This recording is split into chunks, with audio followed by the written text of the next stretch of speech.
नमस्कार, स्वागत है आपका खास कार्यक्रम देश देशांतर में। मैं हूं आरफा खानम शेरवानी। देश देशांतर में हम एक बार फिर चर्चा कर रहे हैं आम आदमी पार्टी को लेकर, उनकी सरकार को लेकर। मुख्यमंत्री अरविंद केजरीवाल को ग्लोबल रिटेल चेन्स जैसे कि वॉलमार्ट और टेस्को का दिल्ली आना पसंद नहीं है।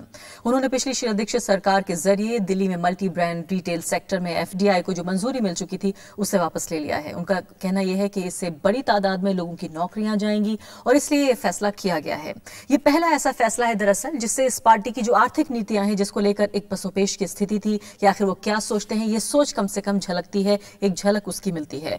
लेकिन साफ तौर पर इंडस्ट्री जो है वो इससे नाराज है और केंद्रीय सरकार के जो मंत्री हैं उन्होंने भी ये कहा है कि कहीं ना कहीं जो इन्वेस्टमेंट का माहौल है वो इससे प्रभावित होगा। क्या रणनीति है इसके पीछे आम आदमी पार्टी की सरकार की, उनकी पार्टी की, ये सब कुछ हम जानने की कोशिश करेंगे। और ओवरऑल जो ग्रोथ पर्सपेक्टिव जिसे कहा जा रहा है, जो माहौल कहा जा रहा है इन्वेस्टमेंट का, उस पर क्या असर पड़ेगा, इस कार्यक्रम में ये भी जानने की कोशिश करेंगे कुछ खास मेहमानों के जरिए। मेरे साथ आम आदमी पार्टी से प्रोफेसर आनंद कुमार हैं जो कि मेंबर हैं नेशनल एग्जीक्यूटिव के।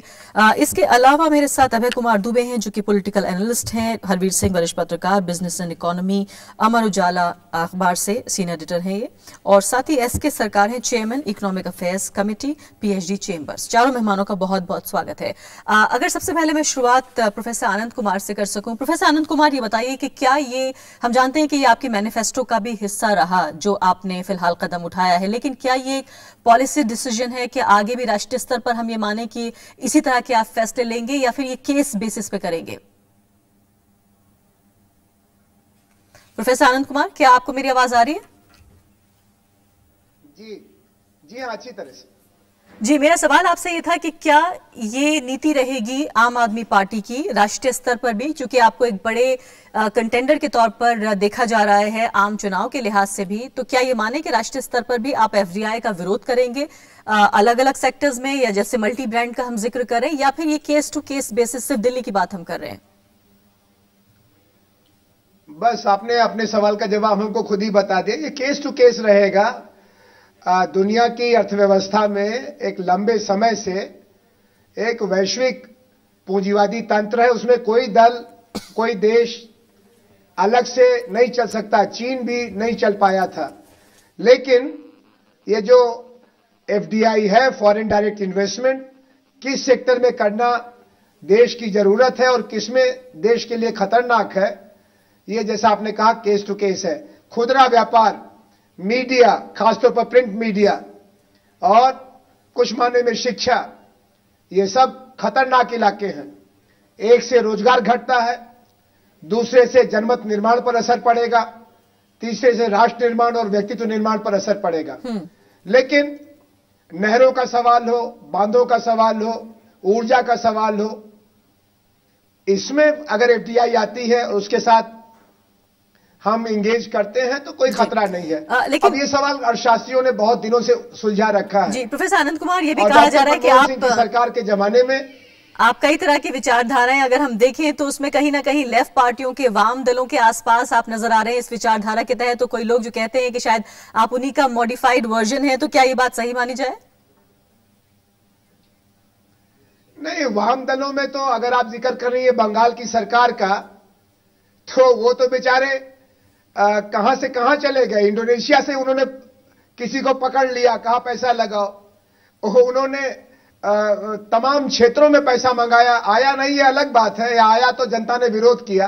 नहीं, वाम दलों का ये सोच कहीं न केरल में दिखाई पड़ा, न बंगाल में दिखाई पड़ा, और हम उसकी चर्चा ज्यादा नहीं करना चाहते अभी। जी। हम जिसको आप कहें राष्ट्रहित में जो व्यावहारिक है, अल्पकालीन, मध्यकालीन और दीर्घकालीन, उसके लिए हम जरूर वैश्विक पूंजी के लिए दरवाजा खुला रखना चाहते हैं। लेकिन इस जॉबलेस ग्रोथ के मॉडल में जो डॉक्टर मनमोहन सिंह जी की सरकार में आया, खासतौर पर पिछले 5 साल में, और डॉक्टर साहब ने खुद इसको माना, और उसके बाद जो किसानों की आत्महत्या हुई, कृषि क्षेत्र में विदेशी पूंजी और विदेशी कंपनियों के आने मैं वापस आती हूँ आपकी तरफ। तो किसानों का और कामगारों का बहुत भला नहीं हुआ। बिल्कुल आनंद कुमार, वापस आती हूँ आपकी तरफ और इसके पीछे राजनीति भी समझने की कोशिश करूंगी, ये भी समझने की कोशिश करूंगी कि ये फैसला आर्थिक जरूर है लेकिन इसकी किस तरह की वजहें राजनीतिक तौर पर देखने को मिलेंगी। इंडस्ट्री के लोग आपसे बिल्कुल खफा हैं इस वक्त, तो मेरे साथ इंडस्ट्री के रिप्रेजेंटेटिव एस के सरकार इस वक्त मौजूद हैं। सरकार साहब, ये बताइए कि वो कह रहे हैं, जाहिर है देखिए इंडस्ट्री का मकसद भी अपना प्रॉफिट तो है लेकिन नौकरियां भी तो आपके लिए एक इंटरेस्ट है। प्रोफेसर आनंद कुमार ये कह रहे हैं कि इससे बड़ी तादाद में नौकरियां जाती और चूंकि सरकार को अपने युवाओं का भी ध्यान रखना है और इसलिए उन्हें ये बात पसंद नहीं है। मैं उनसे सवाल ये करना चाहूंगा कि आपका सबसे बड़ा मुद्दा क्या है? करप्शन। करप्शन को हटाने के लिए हटाना तो खैर नहीं पॉसिबल नहीं है, 100% तो कभी हो नहीं सकता, पर कम करने के लिए आपको अपनी आमदनी बढ़ानी पड़ेगी। आमदनी तभी बढ़ेगी जब देश का विकास होगा। देश का विकास तभी होगा जब आप सबके साथ, आप ग्लोबलाइजेशन के एक प्रोसेस बन गए हैं आज की तारीख में, तो जब तक आप फॉरेनर्स को नहीं अलाउ करेंगे यहाँ पे आने के लिए और उनसे जो आज वो सीख चुके हैं उसको हम नहीं उसको आगे नहीं बढ़ाएंगे, तो मेरे हिसाब से तो फिर देश का विकास होना तो मुश्किल हो जाता है ना। एक रोक लग जाती है जिस चीज को हमें जो है, मतलब क्या आपको ये डर लग रहा है कि वो सोशलिस्ट जो हमारी सरकार हुआ करती थी, क्या हम उसके फोल्ड में वापस जा रहे हैं जहां तमाम फॉरेन मनी, बिग मनी, उसको हम ना कहेंगे? आपको ऐसा लग रहा है क्या इस फैसले से? नहीं, वो प्रोफेसर साहब खुद ही मना कर रहे हैं कि वो लेफ्ट लीनिंग्स नहीं है उनकी, तो मैं उस पर नहीं जाना चाहूंगा। उनकी पॉलिटिकल जो भी उनकी थिंकिंग है वो तो उनकी अपनी थिंकिंग है, पर मैं तो मेरा मकसद जो है, मेरा फोकस तो सिर्फ इकोनॉमिक डेवलपमेंट पे ही होता है।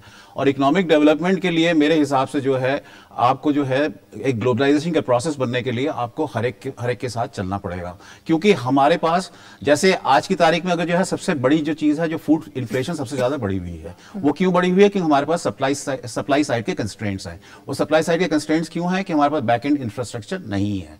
इन चीजों को हमें ओवरकम करना है और ये भी आज देखना है कि आर्थिक जो सिचुएशन है पूरे आप हमारे देश को क्यों ले रहे, पूरी दुनिया को ले लीजिए। जल्दी से जवाब ले लेती हूँ। प्रोफेसर आनंद कुमार ये कह रहे हैं फिलहाल एस के सरकार साहब की करप्शन को कम करने के लिए आमदनी बढ़ानी पड़ेगी वरना करप्शन बढ़ेगा। आपको लगता नहीं है कि आमदनी जो है घटेगी, जो इन्वेस्टमेंट का माहौल है वो कहीं ना कहीं जो है डिस्करेज होगा? देखिए, ये निर्गुण चर्चा नहीं करनी चाहिए, सगुण चर्चा करनी है। दिल्ली में एफडीआई का फैसला था, उससे क्या रोजगार बढ़ा? और ये जो बैकअप इंफ्रास्ट्रक्चर की बात है, तो ये कहने पर तो लोग हंसेंगे कि हिंदुस्तान में इतनी पूंजी नहीं है कि किसान का माल रखने के लिए हम गोदाम नहीं तैयार कर सकते, कोल्ड स्टोरेज नहीं तैयार कर सकते। चंद्रमा और मंगल पर सुपर फाइन टेक्नोलॉजी का यान भेजने वाला देश गांव में गोदाम नहीं तैयार कर सकता। इसमें प्रायोरिटीज का सवाल था। और जहां तक ग्रोथ की बात कही आपने, बहुत अच्छी बात कही। ग्रोथ तो हुई, लेकिन उस ग्रोथ का नतीजा क्या निकला? ये बंदोपाध्याय कमेटी के सामने से निकलता है, नक्सलवाद फैला है। उस ग्रोथ का नतीजा सेनगुप्ता कमेटी में आया, ट्रिकल डाउन फेल हो चुका है।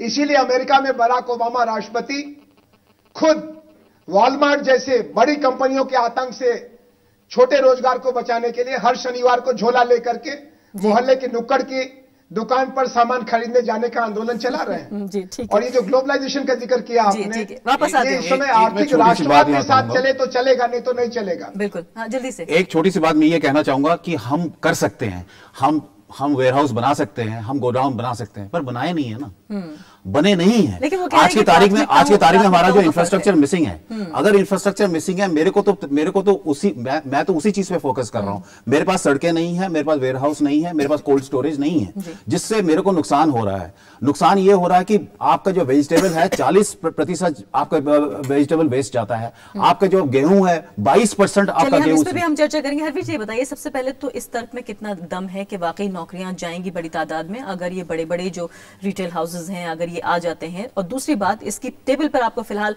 कितनी कॉस्ट नजर आ रही है इस फैसले को पलट देने के पीछे? देखिए, एक तो ये मान लीजिए कि जब बहुत जद्दोजहद के बाद केंद्र सरकार ने ये फैसला किया था सितंबर 12 में, और उनके एलाइज भी उनको छोड़ के गए उस इशू पे, लेकिन उसके बावजूद जो विश्व की बड़ी कंपनियां हैं रिटेल में, मल्टी ब्रांड रिटेल में, उनको बहुत ज़्यादा आश्वस्त हम नहीं कर पाए। कोई कंपनी ने बहुत ज़्यादा रुचि नहीं दिखाई। वॉलमार्ट भारती का करार टूटा। एक लेटेस्ट जो है टेस्को ने टाटा के साथ एक जॉइंट वेंचर को FIPB के लिए टाटा ट्रेंड के साथ में वो अप्लाई किया, एफआईपीबी ने उसको अप्रूव कर दिया है और वो भी खोलना चाहते हैं महाराष्ट्र और कर्नाटक में। दिल्ली की बात नहीं, दिल्ली गवर्नमेंट ने पहले किया था, दिल्ली के साथ में बाकी 11 राज्य और थे जो जहाँ पे कांग्रेस की वजह से सरकारें थी जो उसके पक्ष में थी। और एक चीज तो आप मान लीजिएगा कि वो कोई भी सरकार हो, कोई भी पार्टी हो, कुछ भी दावे करे, अगर जमीनी हकीकत उन्हें समझनी है, उन्हें मानना पड़ेगा कि जो एग्रीकल्चर का इंफ्रास्ट्रक्चर है उसमें हमें भारी निवेश की जरूरत है। किसान के लिए कंपटीशन खड़ा करना चाहिए, किसान को ऐसा मार्केट देना चाहिए जहां कंपटीशन हो। और जो मौजूदा व्यवस्था हमारी है, मैं थोड़ा सा इसमें मुझे एक डर लग रहा है कि जो आम आदमी पार्टी का फैसला है वो बीजेपी का भी वैसा ही फैसला है। तो या तो उसी वर्ग के हितों की रक्षा करने के लिए ये कर रहे हैं, अदरवाइज मुझे मेरा ये मानना था, कारोबारियों की बात कर रहे हैं, बिल्कुल मेरा मानना ये था कि अगर ये सरकार ये फैसला ले रही थी कि एफडीआई को उलटना है, रोकना है, बहुत अच्छी बात है, उनकी अपनी आइडियोलॉजी है, उसके साथ वो एक ऐसा मॉडल लेकर के पहले आते साथ में, कोई हड़बड़ी नहीं थी, कोई आ तो नहीं गया इतने में जो है, न कोई आ रहा था। तो आप देश के किसान और उपभोक्ता, उनके लिए आपका क्या विचार है, क्या आपका मॉडल है? और उसके पहले अच्छा होता है कि ये दिल्ली में जो एपीएमसी एक्ट है उसमें उपभोक्ता और किसानों के हित में फैसले के जो नियम है उनको बदल देते हैं, उसमें इनको कोई दिक्कत नहीं है, नहीं कि सरकार उसको कर सकती है। तो एक कॉम्प्रिहेंसिव डिसीजन अगर आता, आगे की दिशा भी तय होती, सिर्फ हड़बड़ी में ये मुझे फैसला जो है उस तरह का लग रहा है। ये कई सवाल हैं आपके इस जवाब में, मैं उनसे जरूर जानूंगी प्रोफेसर आनंद कुमार से, लेकिन इससे पहले मैं बहस में शामिल करना चाहती हूँ अभय कुमार दुबे को। अभय कुमार दुबे जी, ये बताइए कि जिस तरह से एक यूपीए सरकार को लेकर जो देश में माहौल था कि ये सरकार जो है ये विदेशी ताकतों को ज्यादा अहमियत देती है, या फिर जिस तरह से जो स्वदेशी था उसको लेकर एक जो नई लहर इन्होंने चलाई है, या जो यूपीए सरकार को लेकर जो इंप्रेशंस थे जिस तरह के, क्या आपको लगता है कि ये सिंबॉलिक कदम है? जिस तरह से कह रहे हैं हरवीर जी कि इसमें बहुत ज्यादा दम तो है नहीं, बहुत हमारे पास जमीन पर तो बहुत चीजें थी नहीं जिनको बहुत उलटना पड़े, एक सिंबॉलिक हाँ थी और ये सिंबॉलिक ना है। देखिए, आप इसको प्रतीकात्मक कह रही हैं और मैं इसे प्रोटेस्ट की पॉलिटिक्स कहूंगा। देखिए, आज के ही इंडियन एक्सप्रेस में आप देखें तो एक बहुत ही उम्दा किस्म का विश्लेषण प्रकाशित हुआ है कि मनमोहन सिंह की जो पिछले 23 साल की अर्थव्यवस्था है, उस अर्थव्यवस्था का आकलन कैसे किया जाए। इस अर्थव्यवस्था की चालक शक्ति दो चीजें थी, और उन एक चीज में सबसे बड़ी चालक शक्ति थी विदेशी निवेश। हिंदुस्तान में विदेशी निवेश हमेशा से होता रहा है। बहस इस बात की है कि विदेशी निवेश के आधार पर ही हमारा विकास होगा या कुछ और भी हमारे विकास की चालक शक्ति होगी। बना ये दिया गया है पिछले 20 साल से कि अगर विदेशी निवेश नहीं होगा तो सब कुछ तबाह बर्बाद हो जाएगा। टीवी पे बैठे हुए बहुत सारे समीक्षक बार बार धमकी देते हैं, अगर आपने ये कदम उठाया, अगर आपने भ्रष्टाचार के खिलाफ ये बात की, अगर आपने फलाने कारपोरेट के करप्शन के खिलाफ ये बात की, तो विदेशी निवेश का माहौल बिगड़ जाएगा। ऐसा डर दिखाया जाता है, ऐसे पूरा हिंदुस्तान गर्क हो जाएगा। बल्कि बात तो घरेलू निवेशकों के लिए भी कही जा रही है कि जो घरेलू इन्वेस्टमेंट है, और ये जो विदेशी निवेश पे जो फोकस है, ये फोकस इतना विकट है कि लोगों के सोचने समझने का तरीका ही बदल गया है। विदेशी निवेश की तो विदेशों में जो काला धन है उसको लाओ, भारत के काले धन के बारे में कोई चर्चा मत करो। यानी सब कुछ हम अपने से बाहर देख रहे हैं, अपनी सारी समस्याओं का समाधान अपने से बाहर देख रहे हैं। ये सब ग्लोबलाइजेशन का असर है और पूरी एक मानसिकता, पूरी एक तर्क पद्धति बन गई है। जो बातें अभी हमारे दोनों विशेषज्ञों ने कही हैं, उन बातों में बहुत सारी सच्चाई है, लेकिन ये पहली बार एक लोकप्रिय चुनी हुई सरकार ने पिछले 20-25 साल में पहला कदम उठाया है, ये जुर्रत की है कि जो अर्थव्यवस्था की धार है, प्रवाह है, उसके खिलाफ जाकर उसको ठुकराते हुए एक फैसला करे। इसलिए ये एक बहुत बड़ा प्रोटेस्ट का कदम है और उसको इस रूप में देखा जाना चाहिए। व्यवहारिक रूप से दिल्ली की अर्थव्यवस्था के सवाल के ऊपर इसका कोई विशेष असर नहीं पड़ने वाला है। जो अभी बताया, अभी बड़ी अच्छे तरीके से बताया कि उसका असर नहीं पड़ने वाला, और इस कदम को किसी और तरीके से भी उठाया सकता था, यह भी बताया गया। लेकिन मैं समझता हूं इस कदम का महत्व बहुत है, और इस कदम से यह मानना कि कोई बहुत बड़ा पॉलिटिकल गूफअप हो जाएगा या कोई बहुत बड़ा आम आदमी पार्टी की लोकप्रियता में एक बहुत बड़ा भूचाल आ जाएगा, ऐसी कोई बात नहीं। ये उनके घोषणा पत्र में पहले से था, लेकिन हाँ। लोग मान ये रहे थे, क्योंकि सब लोग राजनीति का मतलब जोड़ तोड़ मानते हैं ना। घोषणा पत्र में कुछ और लिखो और जमीन पर करो मत। असली मामला तो ये है। लेकिन अब ये ऐसी शक्ति है जो घोषणा पत्र में लिखा है करके दिखा रहे हैं। एक और बहुत महत्वपूर्ण बात आपने कहा कि ये राजनीति जो है प्रोटेस्ट की है, विरोध की है, कि जो कुछ होता है हम उसके उलट करने की कोशिश करेंगे। लेकिन जो ग्लोबल इकोनॉमी का जो दौर है, जहां पर दुनिया की सारी अर्थव्यवस्थाएं एक दूसरे से जुड़ी हुई हैं, अमेरिका में अगर जमीन हिलती है तो यहाँ भी भूचाल आ जाता है, उस इकोनॉमी के दौर में आपको नहीं लगता ये फैसला अपने आप में व्यवहारिक नहीं है? देखिए, ग्लोबल इकोनॉमी से हम जितने इंसुलेटेड रहे हैं उसी वजह से हमें ग्लोबल, जो अमेरिका में जमीन हिली थी तो हमारे यहां भूचाल उतना नहीं आया था, इतना दूसरी जगहों पर आया था। हमारा बैंकिंग सेक्टर, हमारा जो निवेश प्रणाली है, हमारी अर्थव्यवस्था ग्लोबल इकोनॉमी में पूरी तरीके से इंटीग्रेटेड जुड़ी हुई नहीं थी।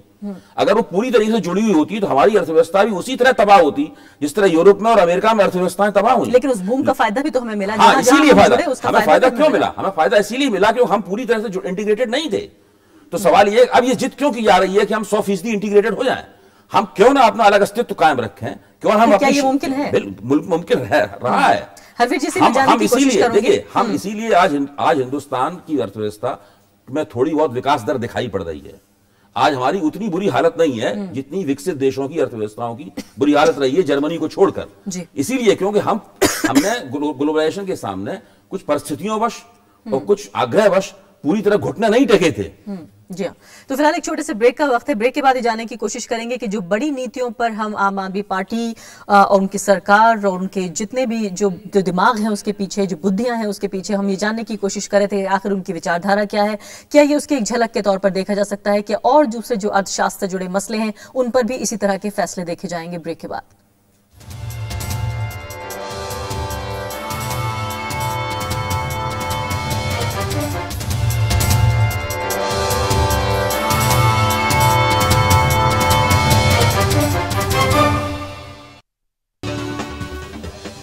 तो आम आदमी पार्टी की सरकार दिल्ली में है, उसने ये कह दिया है कि फिलहाल जो मल्टी ब्रांड सेक्टर में, जो रिटेल में खासकर एफडीआई का फैसला शीला दीक्षित सरकार ने किया था उसको फिलहाल उलट दिया गया है। उनका ये कहना है कि इससे बड़ी तादाद में नौकरियां जो है लोगों की वो जाएंगी और इसलिए इस फैसले को पलटा गया है। हम इस फैसले की तह में जाने की कोशिश कर रहे हैं कि कितना अर्थशास्त्र है, कितनी राजनीति है और क्या भविष्य के लिए भी कुछ खिड़कियां खुलती हैं इस फैसले के बाद से। सरकार साहब, मेरे पास ये एक डिटेल है, एक डेटा है जिसमें ये कहा है कि $450 बिलियन का जो रिटेल सेक्टर है, अगर इसमें फॉरेन प्लेयर्स को हम की इजाजत दें, जो हमारे लाखों बल्कि कई करोड़ में जो पहुंचते हैं स्मॉल स्टोर ओनर्स जो हैं वो तबाह हो जाएंगे।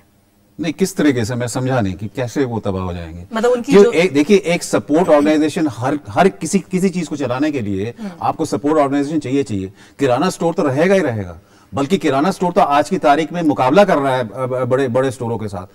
हमें इस बात का डर क्यों है? अगर मेरे अंदर एंटरप्रेन्योर स्पिरिट है तो मैं कैसे तबाह हो जाऊंगा?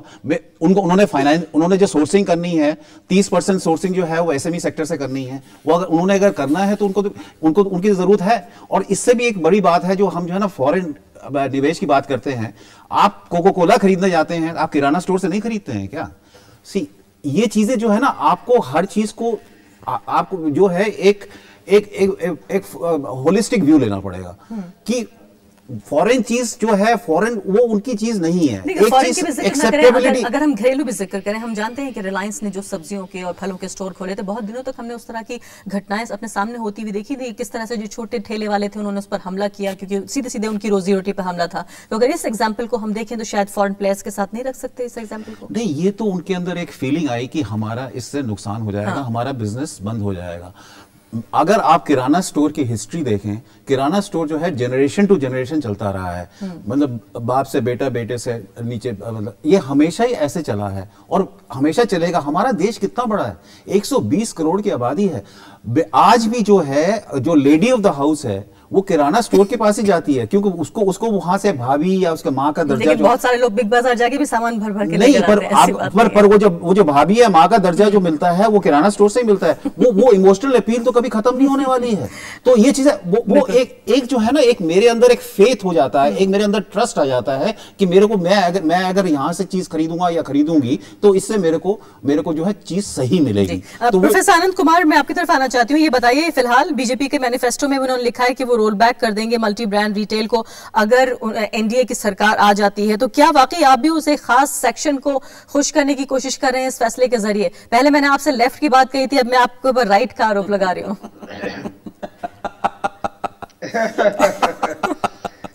देखिए, हम लोगों की कोशिश है कि हम स्वराज की तलाश में जो बेचैनी देश की है उसका आर्थिक पक्ष इस नीति से जुड़ा हुआ है। जो कुछ हमारे आर्थिक स्वराज में मदद करेगा, अगर वो एफडीआई से होगा तो हम एफडीआई करेंगे, और कुछ सेक्टर में एफडीआई को रोकने से होगा तो उसको करेंगे। असल सवाल लक्ष्य का है, जरूरत का है।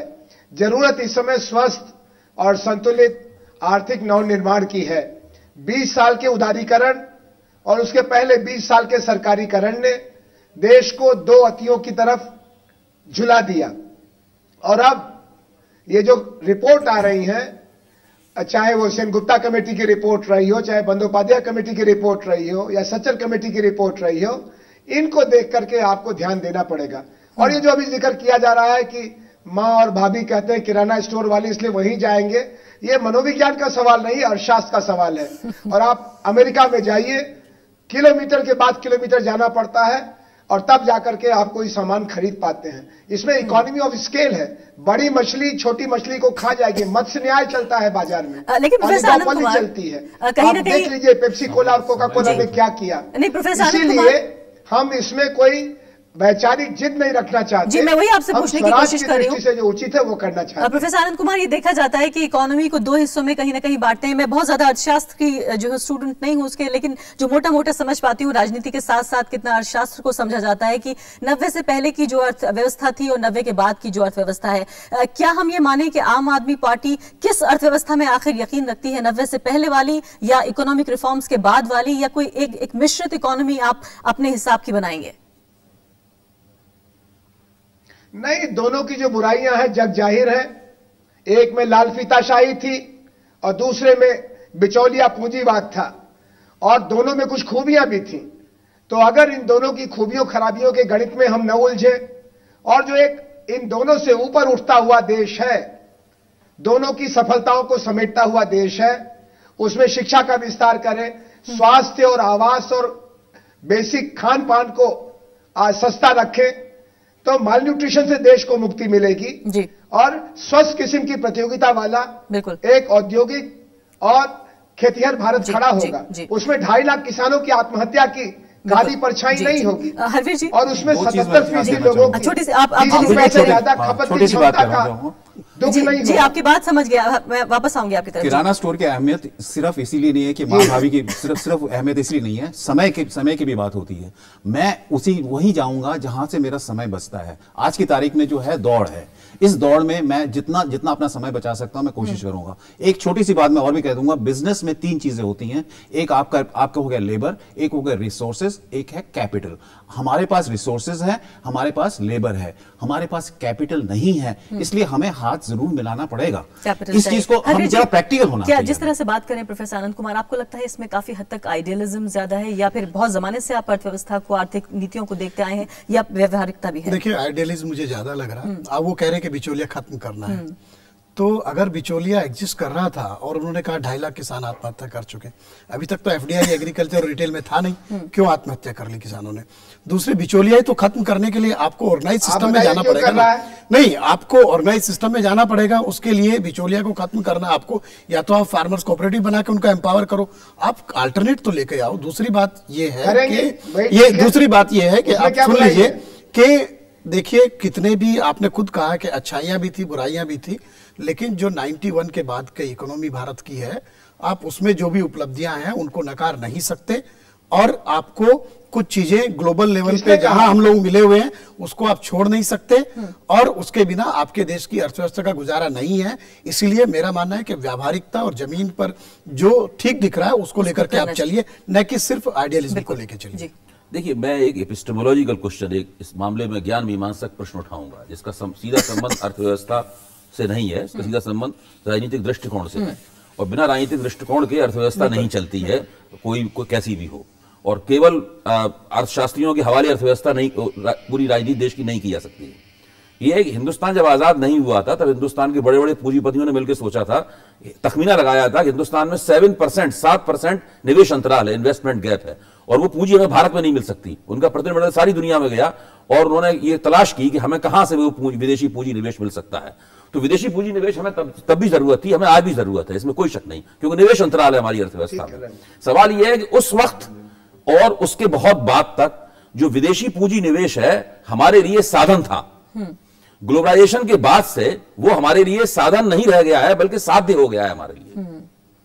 ये हो गया, अगर ये हो जाएगा तो ही सब कुछ ठीक होगा। मतलब तो ये जो फैसला है, ये जो साधन था उसको साध्य बनाने की जो हम लोगों ने इंजीनियरिंग की है, ये उसके खिलाफ एक प्रोटेस्ट है। लेकिन अभय कुमार दुबे, जिससे जो मिडिल क्लास है, जो एक बड़ा मिडिल क्लास तैयार हुआ है आर्थिक नीतियों के बाद से, चाहे वो एफडीआई, रिटेल या जिस भी सेक्टर में, वो मिडिल क्लास इस वक्त ईमानदारी की तलाश कर रहा है, विदेशी निवेश की तलाश नहीं कर रहा है, वो नौकरियों की तलाश नहीं, वो मिडिल क्लास इस वक्त राजनीति में निष्ठा, फिर से ये नहीं चाहता कि वो सब भी तलाश कर रहा है। काफी हद तक तो यूपीए सरकार मुख्य थे, लेकिन काफी हद तक तो यूपीए सरकार से नाराजगी की वजह यही है कि नौकरियां कम हो रही हैं, उसका लाइफस्टाइल प्रभावित हो रहा है। ये नहीं है, यूपीए सरकार से नाराजगी की वजह यह है कि ये पूरा जॉबलेस ग्रोथ है, ये उसकी वजह है। ये नहीं है कि उसको विदेशी निवेश नहीं मिल रहा है, ये बिल्कुल गलत बात है।